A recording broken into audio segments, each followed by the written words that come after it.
now. Two Department of Homeland Security officials told CBS News that the person shot had a firearm. Fearing for his life and the lives and safety of fellow officers, an agent fired defensive shots. I mean, you can see the video. There were too many officers piled on top of this guy to even remotely detect any sort of need for self-defense.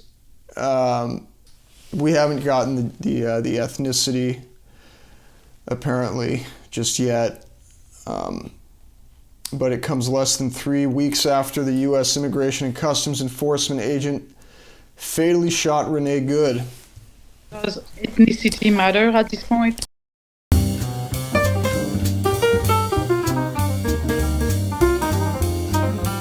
A lot of complaisance. American complaisance has a lot to do with this. I get it. But it's coming here too, you know.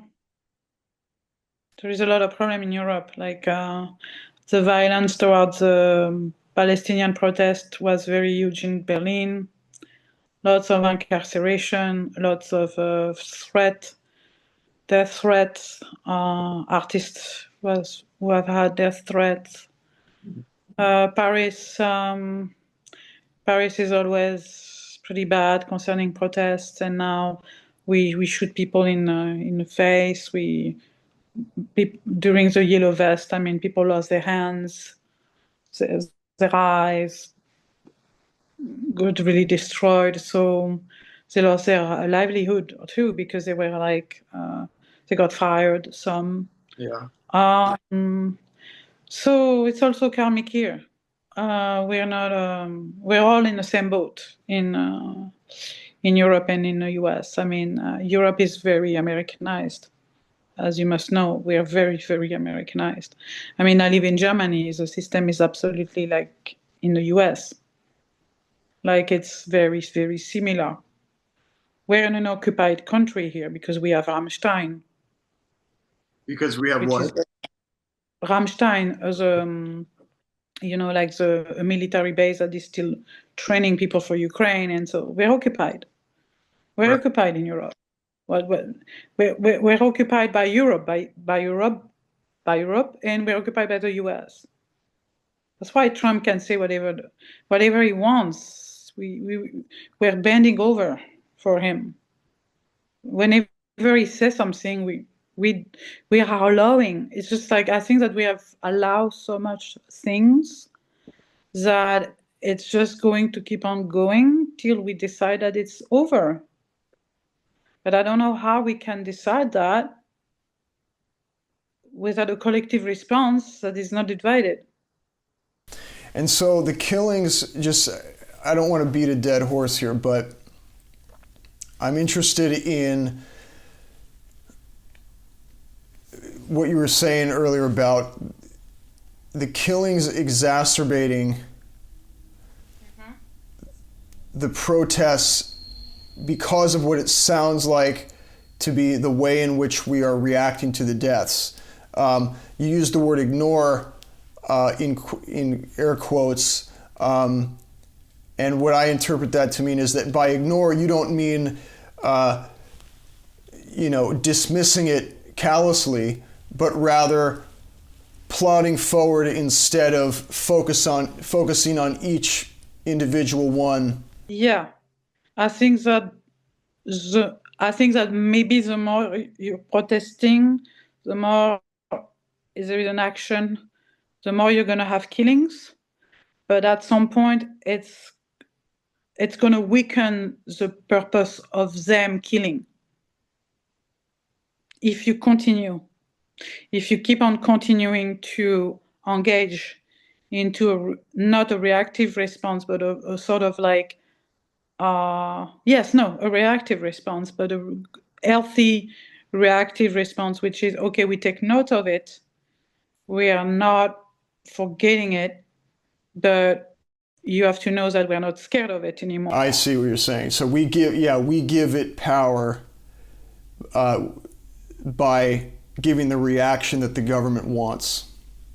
Yeah, it's like because in the USA, you're scared of your government.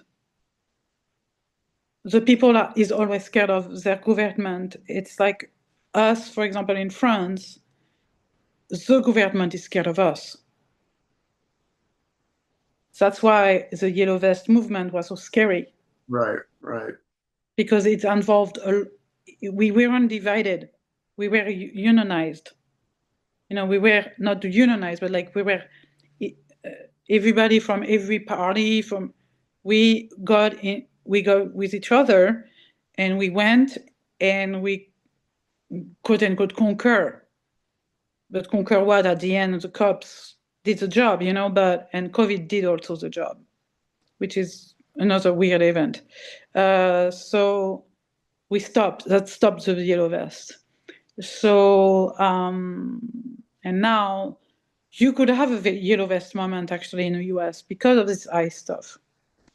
Because you could start with ICE, but you could go from all of the problem you have, and you have so many that you could finally deal with all of them together.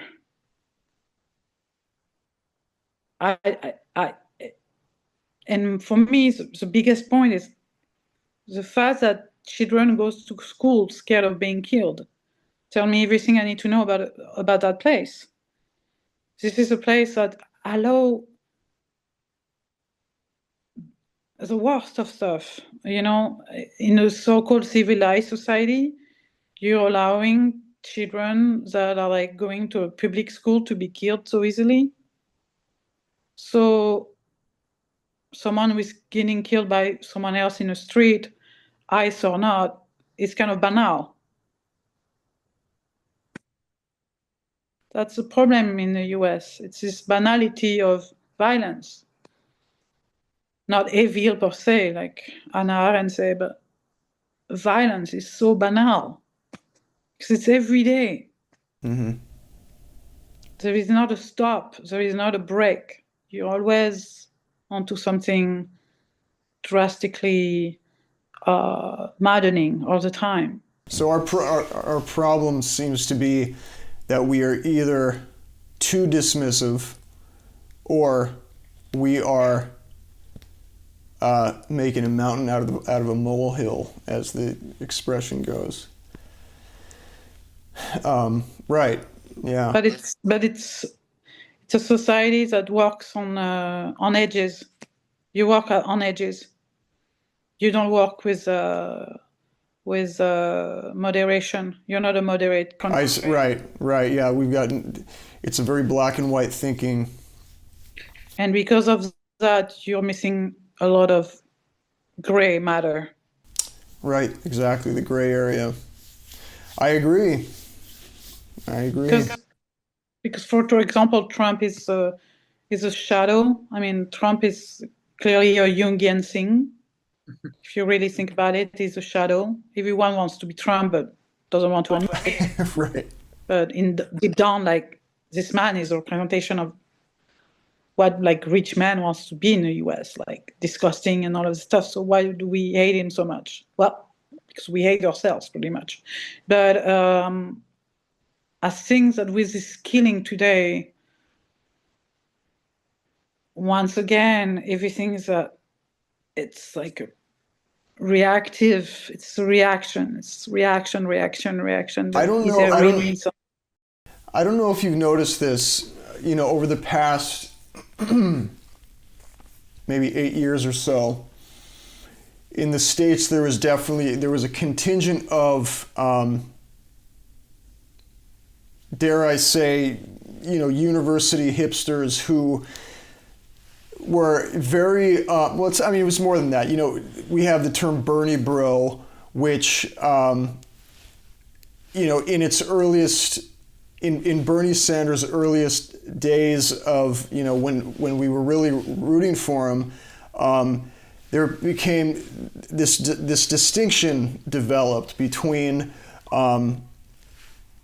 liberals who cared about free healthcare and liberals who cared about woke politics. And identity. And after the way that I see it, after Bernie Sanders was thrown under the bus by the DNC,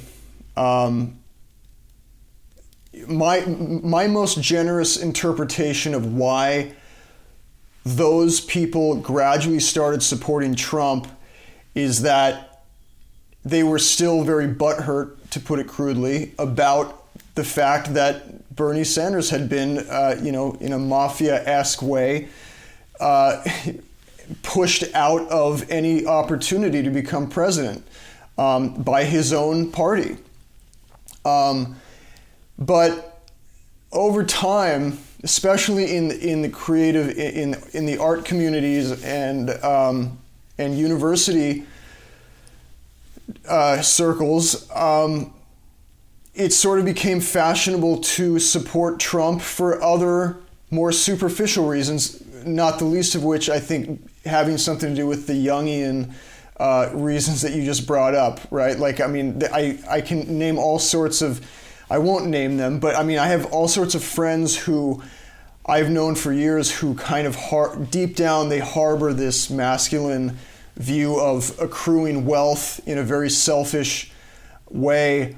And there was a time when, especially when Biden started getting stale ideologically and literally, it became even more fashionable to at least play devil's advocate with Trump, if not completely embrace him, and in some cases just completely switch parties, and become Republican out of a contrarianism against what liberalism in America had become.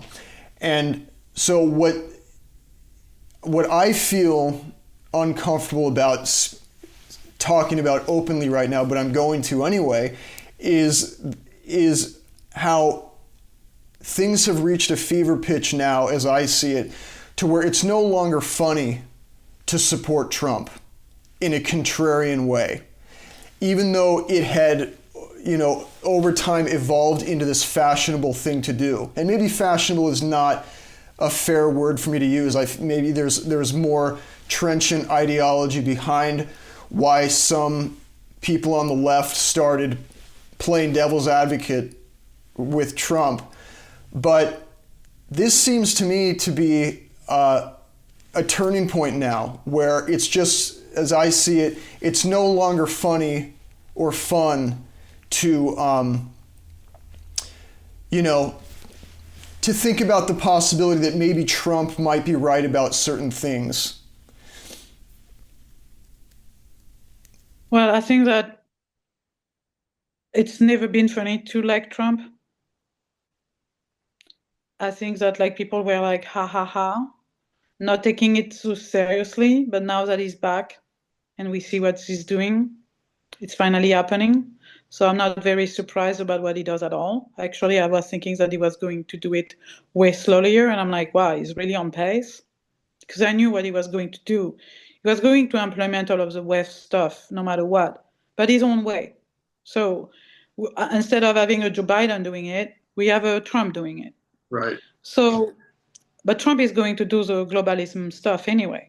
I mean, if we think that it's all different, it's not. When he's like, haha, joking with Mondani about the fact that he's a fascist, he's not. It's not fascism. It's like beyond. We're in a beyond fascism. We're in a post-fascism society.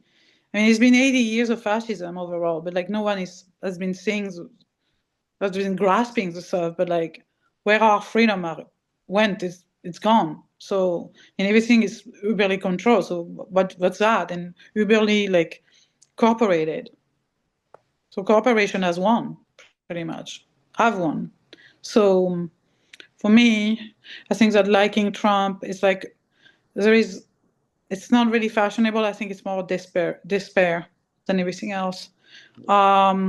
People went from being very disappointed about the fact that they didn't get any choice, because finally we had a choice with Bernie. Finally, after years and years of no choice, we had a choice, because it was a cute Jew who was funny. Remember the bird that came and like that was a cute image. Finally, America was cute. It's never been cute. Even the very smiley Obama wasn't cute. Obama was horrible. Look at what he did in Flint, like drinking the water, making fun of all of these people. Like we know all of these people are corrupted beyond. I mean, look, they come with barely a salary and they leave the office and they're multimillionaire. What are these people? Like who are they? So for me, after Bernie lost, we lost. So, and by revenge, I think that people started to, by revenge, use Trump as their loophole. Like, okay, we're gonna like this guy because Right. it's this asshole. Yeah, no, I think, yeah, I think, again, I mean, I lean toward a more generous interpretation of why people supported Trump, and I think that despair is the right word. Let me ask you this. When we speak cynically about Mamdani, as somebody who we know we could have predicted was going to start backpedaling, once he got into office, backpedaling on a lot of his promises and general rhetoric. What is it like? How does that make you feel looking back on the excitement around Bernie Sanders? Did you feel a similar? Were you less cynical at that time about the possibility that if Bernie were to have gotten elected, that he may have been forced to renege on things the same way that Mamdani is now? No, because I had a feeling that because we had an energy and a force that was completely new at the time, it could have really made a change, but a small change, but still a little bit of a change, and it would have disrupt the pattern. Where I think that now is Mamdani is too green, so I am not out of thinking the same as for Bernie and Mamdani. I think Mamdani is like another AOC. Oh, interesting. Wow, that's a that's a bold statement considering what has become of AOC. So you think that he may become Look how much of a fan she is. She's a fan of his. She was at this party, and Bernie was like this little guy. Was like so, but it's make believe. It's pretending that stuff are gonna change. Well, let's hope it doesn't. Let's hope he doesn't become as bad as AOC. He will. You think so? Yeah, because we need an independent party. We need a new, fresh figure that has enough balls to destroy the one of Trump and the one of the Democratic Party too. I think that you need finally a voice of reason. You never had a voice of reason. I mean, what was the last one? Who's going to be the voice of reason? Right.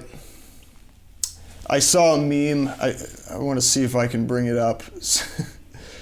It was like a picture of about 10 faces, and it said 2025, you are here. It was a picture of Trump. And then it says that the next president is going to be J.D. Vance.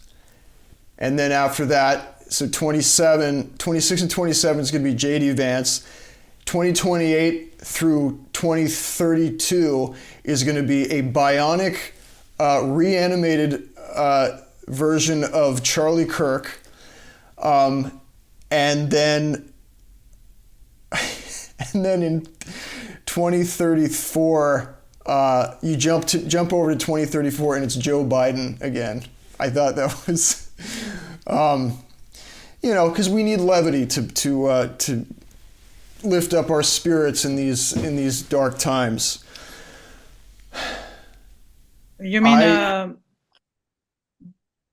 well, I think that there is also the Bush, Mexican Bush.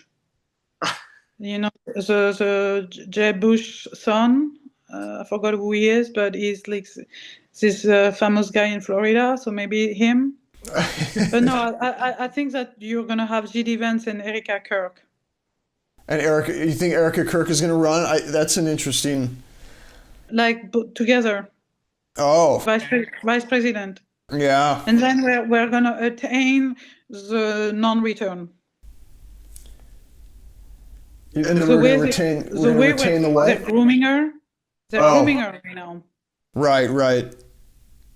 Which would And explain still, her. Yeah. and I think that still in the background, I think there is a lingering of like a lot of, you know, we're getting hypnotized by all of this. It's very hypnotic Do you moment. think that we're getting Do you think that we're getting hypnotized away from the actual priorities? Yes, because our real priority is to stop your tax to go overseas and to have finally a country that works better than what you have right now. But they're never taking care of that. They're never taking care of you. They're taking care of themselves. All of these politicians and all of these people. Like Elon Musk, he's taking care of himself. Like Bill Gates, taking care of himself. Like Trump is taking care of himself. Like his project about Gaza, Trump Gaza. I mean, he's taking care of himself. When are they going to start to take care of you as a population? And that's why I think you're allowing, you know, it's it's it's so it's like I really feel like there is a dead end to we're getting to the dead end, but I don't know how it's gonna in this protest in Minneapolis needs to continue and actually spread. Well, this is just, what is your prediction as far as the next city? I guess we just talked about that. The next city will probably be another swing state. Um, Or New York.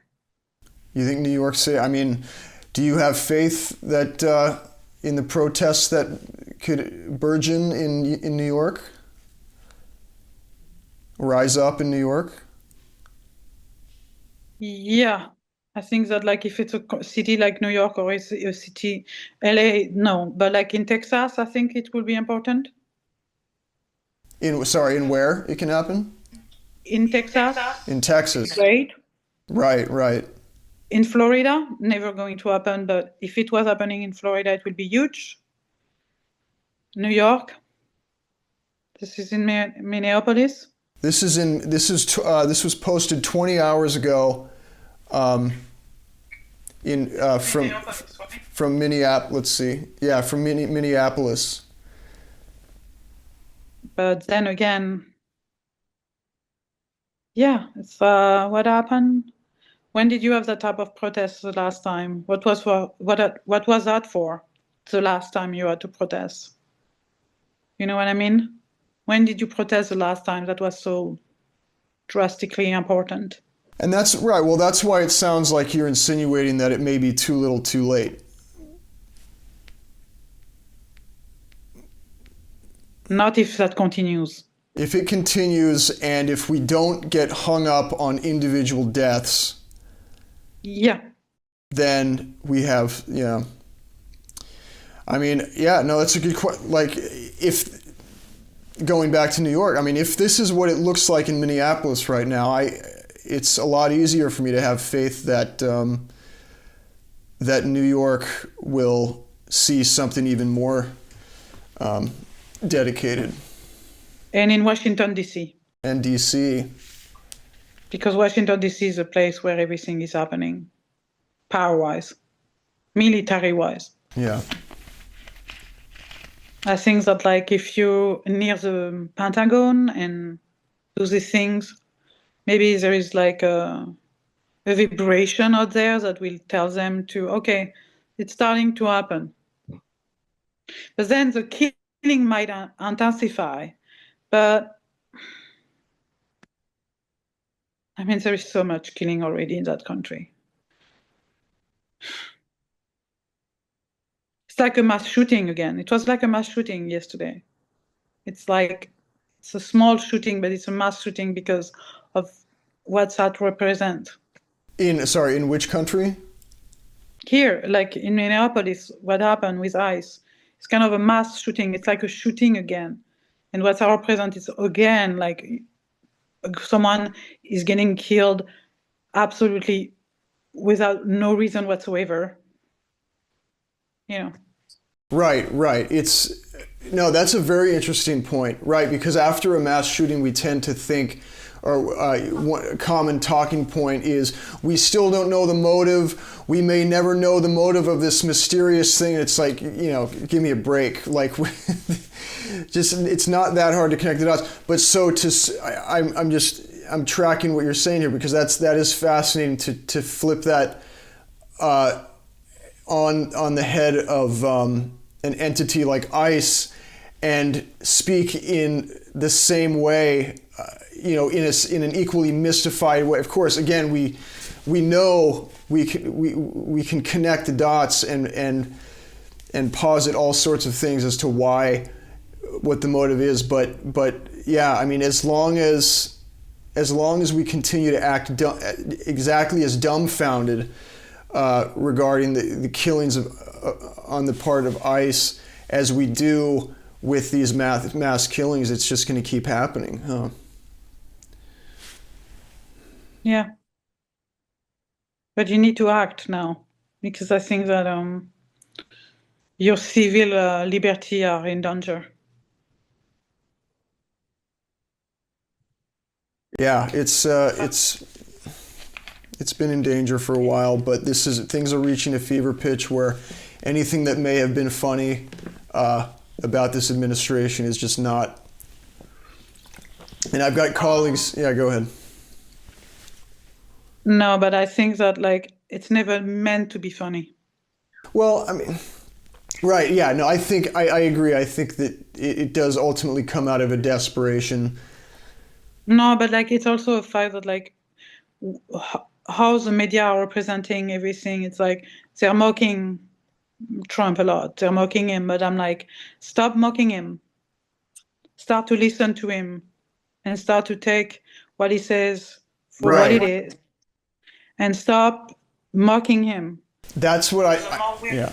I've been saying that for a long time. Like, even in his first term, I was like, we should be so lucky as to think that he is a clown and a buffoon. Now, when Biden was in office, there was a video. I'm sure you saw these videos of Biden, looking off in the distance and just all of a sudden drifting like that penguin in that Werner Herzog documentary, just walking in the opposite direction of the camera. And one common takeaway that I kept seeing for that video was that this was proof that we are dealing with an oligarchy that is so decentralized to the point where a president like Biden can actually be totally out to lunch, so to speak, can be totally on a different planet, while other powers that be are actually running the country. So I guess I would ask you, where does that, if you do agree to a certain extent with that viewpoint, how does that square with the idea that Trump is a force to be reckoned with that we should listen to more closely? Because he's honest. Because he's telling you the truth finally. Mm-hmm. Because he's saying pretty much, I'm gonna fuck with you. That's it. So when you talk with an honest person, don't mock his honesty. Right. He's crazy but not stupid. And I think that this, I was saying in his first term that it's a lot of the pot shots, and don't get me started on mainstream liberal media as far as the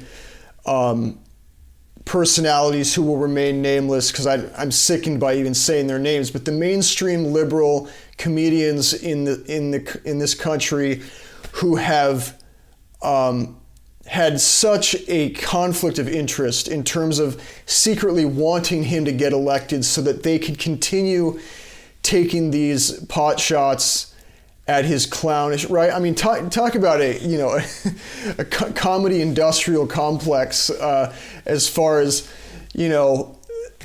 not wanting him to get elected, but wanting him to get elected just in order to indulge in more fodder for this superficial comedy, while all of this actually behind the scenes continued to develop into what we are now seeing, I think. But they all loved him in the 80s and 90s. That's right. That's right. They all met him. They all had lunch with him. They all were fond of him. They all asked him for money. He was a pool of he was a massive socialite. Right. We didn't care about his food habits at the time. We didn't care about the fact that he was disgusting looking at the time. And didn't care about it was the way he was speaking at the time. It was already the way he is today. It's like, look at the guy now and look at the guy before. He's still the same guy. What did you expect? That he was going to be different? Look at his frequentation. I saw the movie as The Apprentice. It's an amazing movie, but really good. And because of him, because of the discovery of who he was and who he became and everything, and his relationship with Roy Cohn and all that stuff, like Roy Cohn being this insane man. But he didn't have really stupid people around. He was friends with Warhol. And he was a registered Democrat at a certain point. He gave money to Clinton like no other person. He gave much more money to Clinton than any donor, But also I think that he had to go to the Republican Party because they were making him in a Democratic one.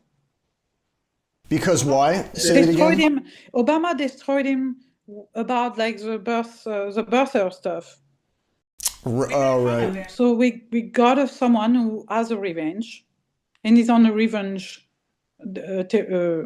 linear line. He's on a revenge line. Mm-hmm. He wants the power. He wants the success because he got a little bit bullied. That's not that original. Right. Yeah, I hear you. But Trump is not original. Trump is the archetype of the fat man in the US that is eating at when you're a kid who has tons of stuff on his face, and is this fat guy and we make fun of. Right. It's not particular. It's not, for me, it's not dangerous. I don't see him as dangerous. I think the people he has around is. I see. Okay, Rubio, so when you... Marco Rubio, John Bolton was super dangerous. And now he has J.D. Vance, who is, my God, oh Lord, have mercy. This one is dangerous, because they're very discreet. He's not. Right. Well, and strategic, right? J.D. Vance is another example of somebody who was a liberal for some time, and the strategy can be very unsettling. They're all very discreet. They all look at him aha. They know they're using him as I think he backed. He caved on everything. And things that is and people who think that is a Putin asset. Oh my God. I'm Putin doesn't need anything out of him. He's already doing the mess without any help whatsoever. You know what I mean? So it's who cares? Mm-hmm. And also, I believe that he got saved more or less by the Jewish mafia in New York, which is another secret. So, and look of his daughter is married with. Who are you talking about? Who are you talking about? J.D. Vance? No, I'm talking about Trump. I'm talking about his family is completely Zionized. Oh, right, yeah. I mean, Jared Kushner, who is also very dangerous. Did you see the video of him going over the new plans for Gaza? Looks superb, right? It looks like a Oh, Dubai 2.0. it's very disturbing. Actually said cynically, oh, like in Saudi Arabia, they do cities in like a few years. It's gonna be the same. And I'm like, wow, you're so honest. You're telling us that you're really going to destroy just for making money out of that. It's okay, now we know. It's disgusting. It's like, I mean, beyond the threshold of having reasoning about what happened in Gaza, but like, it's clear. Now we know how we're getting abused, but who we're getting abused by. Right. Yeah, that's one thing I'm definitely kicking myself about, not seeing the Jared Kushner thing coming before Gaza. All right, well, I gotta wrap things up. Yeah. Thank you again. Good to see you again. And I'll have some, you know, I'll obviously let you see what we have taped. But I think this was a good conversation. And are you? What's your plan for the rest of the weekend? I have to take care of something bureaucratically, and I have to maybe see a movie and use my camera. Use your camera. Yeah, because I have a very awesome camera now, and I'm gonna do some stuff with it. I'm going back to my art, sort of. Oh, you are. Excellent. Yeah. But I want to do some creepy stuff because I think that I think this world needs to be a little shaked up. So it's going to be some political work. No, not political. No. Because any art that is a little creepy is kind of like, I want to kind of make people feel deranged a little. Yeah. Is there any work online that you still share with people? No, No. not yet. Not yet. I don't want to promote myself yet. Yet. Okay. Well, when it comes time to promote, I'd love to have you back on the show, and but I'm gonna change and I have to change my name. Yeah, your alias is Chiara, is that right? Yeah, Chiara now. Yeah, but it's not. I have to change completely. I have to, Yeah. Okay. Well, keep me posted because I'd love to see what you're working on, and hope you have a good evening. You should come to Germany. Should I? Yeah, you should come to Europe and see how it is right now. Okay. Well, I that sounds like a plan, and let's stay in touch. Have a good night. See you. Bye-bye.